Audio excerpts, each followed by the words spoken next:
Hello, listeners. This is Sean Greg Andersen, VO Talent, and welcome back to Public Domania, the show where I have a chat with characters of television and written media that are in the public domain. As you can probably hear, my allergies just keep coming back. It's really annoying. But I digress. My next guest I'm going to speak with, I met in a very unusual way. You see, after I dropped Ichabod Crane back to where he came from, I went to London to look for another guest. And, well, my guest actually found me. You see, I was being accused of a crime, but I didn't do it. I just got there. But with my guest's help, I was cleared of all charges. So, I am proud to introduce Sherlock Holmes, one of the world's greatest detectives. One of the world's greatest detectives. Well, you see, there have been a good number of detectives that... Never mind. Welcome, Mr. Holmes. Please, have a seat. Thank you. This is quite a unique location. Based on what I can gather from my surroundings, I deduce that this area has been abandoned for some time. What makes you say that? The colouring of the floor suggests that it was once polished, but due to ceasing of such polishing, is become blackened by dirt and grease. Furthermore, your attire suggests that you couldn't afford such a place through more practical means, such as purchasing time at a location. As one would expect from you, Mr. Holmes. Yes, this location is very... Well, I wouldn't say abandoned. Forget. This is just something I'm working with for my interviews with people like you. Quite resourceful. Now, I presume that you have some questions for me. I do, but before we begin, I would like to say thank you for clearing up that misunderstanding from before. You mean the matter of that ambitious police officer trying to make a name for himself by doing such weak-minded work? That man didn't even realize that the main suspect was wearing a perfume that indicates a rich Russian financial background. How could you have known that? You weren't even there. Elementary. I simply observed the crime scene and found traces of that very perfume on a piece of furniture. Obviously, the culprit spilled it. But how did you know it was Russian? The fragrance, of course. I have studied all manner of smells to help me deduce the areas of crime scenes and narrow down what is to be there and what is not to be there. Furthermore, I found a piece of paper that had a symbol that is from a famous and expensive brand. So that indicates it was a wealthy Russian or someone connected to a wealthy Russian that committed to the crime due to such perfume being too much for a common person to purchase. It really is elementary when you break it down like that. Of course, you memorizing all these facts. May we get back to the matter in which I was summoned? Right. Well, my first question is, what is it like being a detective? Like, is it something you've always wanted to be? Yes. Well, you see, I am a man of great intelligence.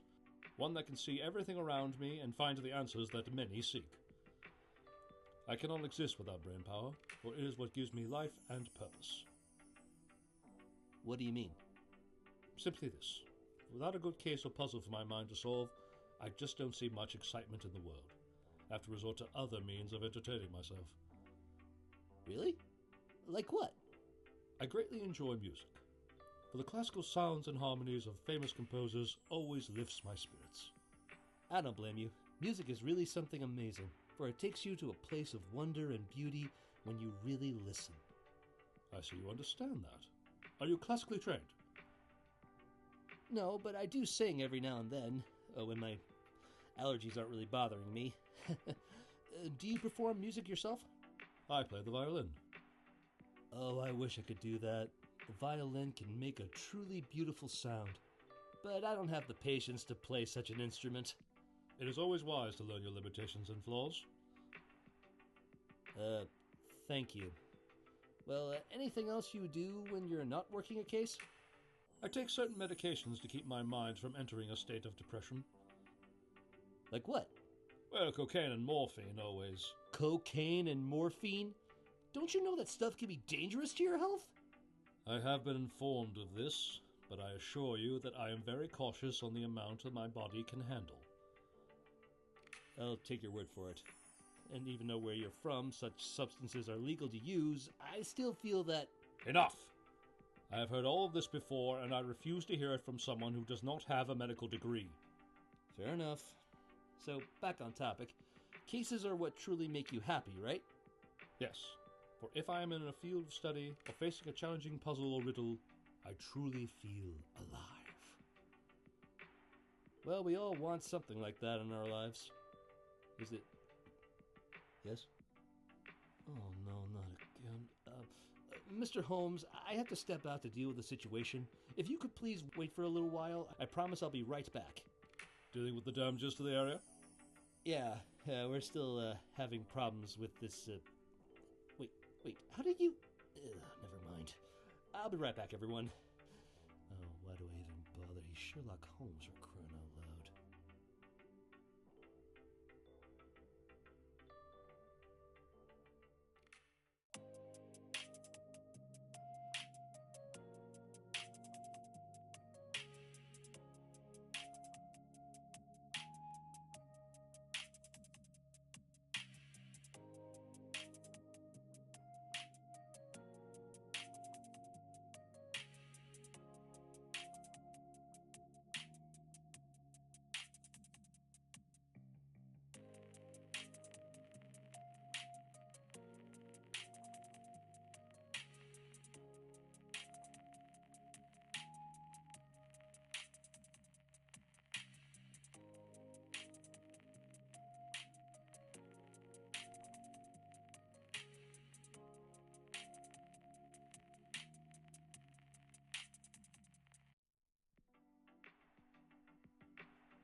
That was an experience, but let's just move past it and keep me in the loop. I'm back, everyone. Mr. Holmes, thank you for waiting. Situation handled. Yes, and, Mr. Holmes, why are you smoking? The use of tobacco through my pipe helps me relax. Does it bother you? No, do as you please. Thank you. Shall we continue with this interview? Yes, the next topic I wanted to bring up is Dr. Watson. Watson? Yes, the medical doctor you work with. I'm fully aware of who he is. What do you want to know about him? What's it like working with him? Watson is one of the few people I have come in contact with that I truly see as a fellow intellect. In terms of medicine, he is one of the best. In fact, the only thing that rivals his medical skills is his golden heart. That's quite high praise. Of course. He is completely indispensable, despite him making errors every now and then. But as I stated, he's a brilliant doctor, not detective. If he doesn't help with his detective skills, how is he indispensable? I mean, as you have shown, you could probably learn more about medicine than he can. While that is true in some ways, I must gain the knowledge through experimentation and study. But due to his experiences and study, he already has the information. Besides that, there are other fields that he has mastered that I am completely unable to comprehend. Like what? As stated, he has a golden heart. He always tries to see the good in the world, and he is much more sociable. That is something I cannot do because of my, shall we say, understanding of the human mind, as I tend to follow and state the facts despite what they may lead to. Oh, you mean you're insensitive to other people's feelings? I just state the facts. Facts do not care about feelings, for they are just that, facts. Watson, though, sees that presenting facts should be done delicately in order to move the case along.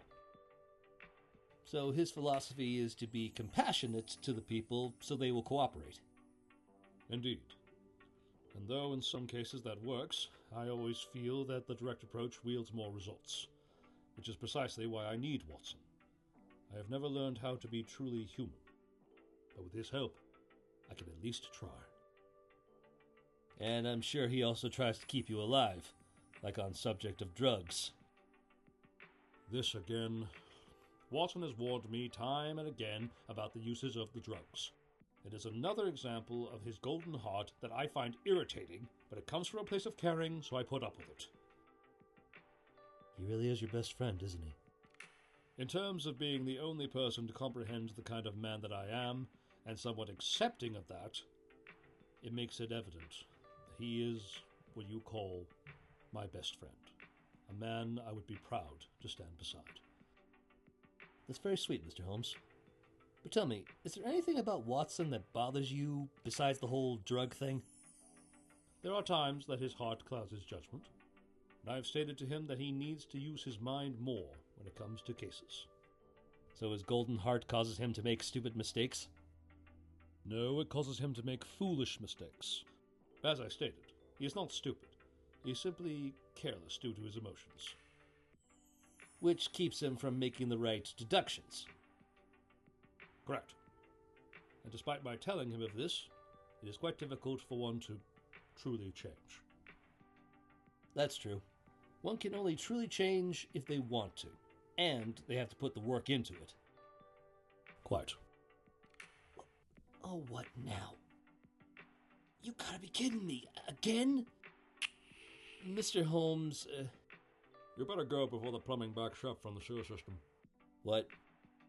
I detected an odor of human feet. Yes, the sewer system in the building is backed up, and I have to tend to it. It'll just take a few minutes on the phone with the plumber, and I will be right back. Take your time. Take your time, he says. Oh, man, I can't believe it. Oh, this is so embarrassing.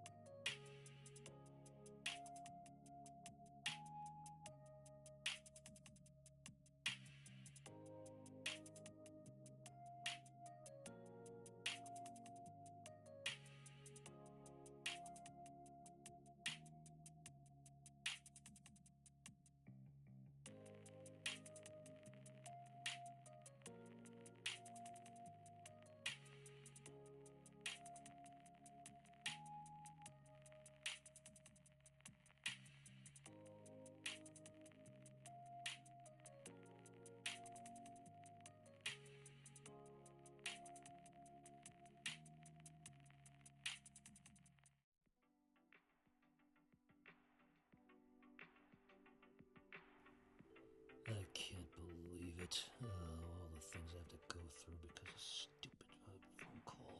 Oh, man. Okay, back to it. Just try to get a hold of him, okay? Here we go. And I am back! I take it you couldn't reach the plumber?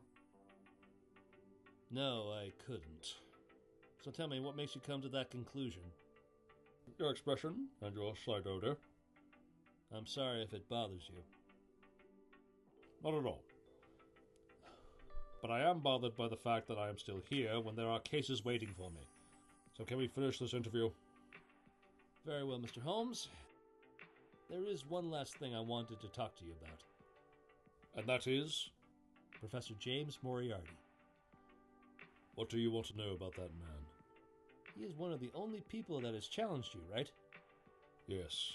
He's a truly brilliant but disturbed man. Yes, I've heard, but how brilliant is he? How brilliant? Let me ask you a question. How does one commit a crime and get away with it? Well, there are lawyers that can find loopholes to get criminals out of punishment, like if certain evidence or individuals disappear.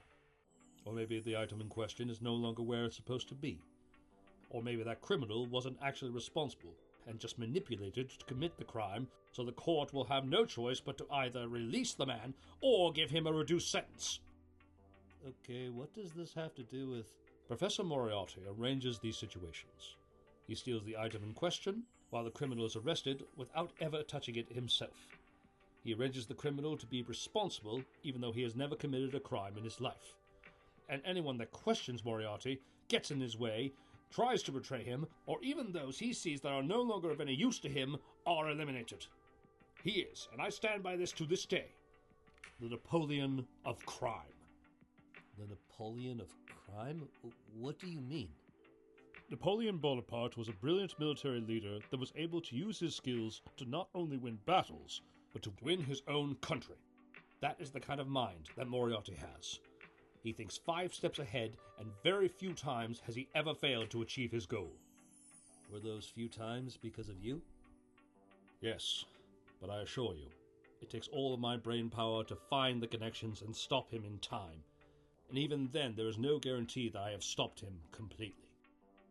What do you mean?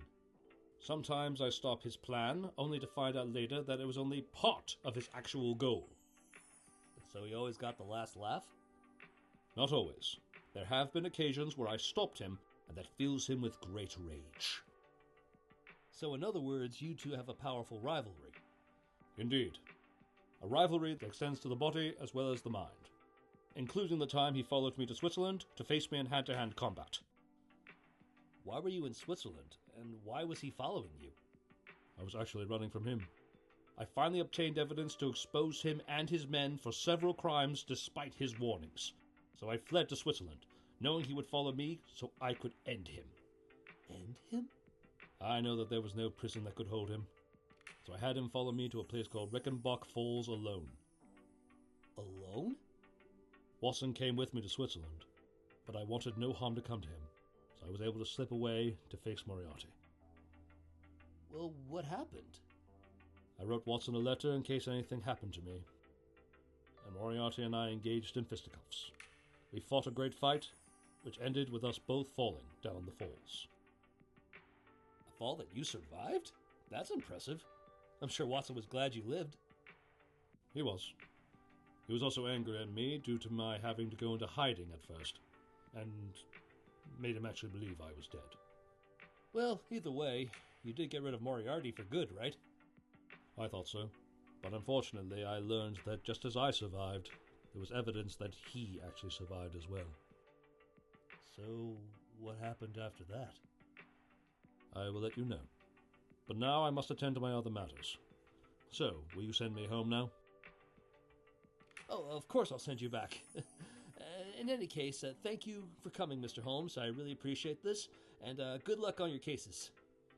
There is no such thing as luck. Good day to you, sir. I will be waiting right over there for you. Yeah, just wait right over there. Sherlock Holmes, ladies and gentlemen. What a swell-headed guy. Well, in any case, I want to thank you all for listening and hope you come back for more Public Domain character chats. This is Sean Greg Andersen, VO Talent on Public Domania, saying goodnight. Note that all sound effects for the show were supplied by the Funny Sound Effects app from the Apple Store and YouTube.com.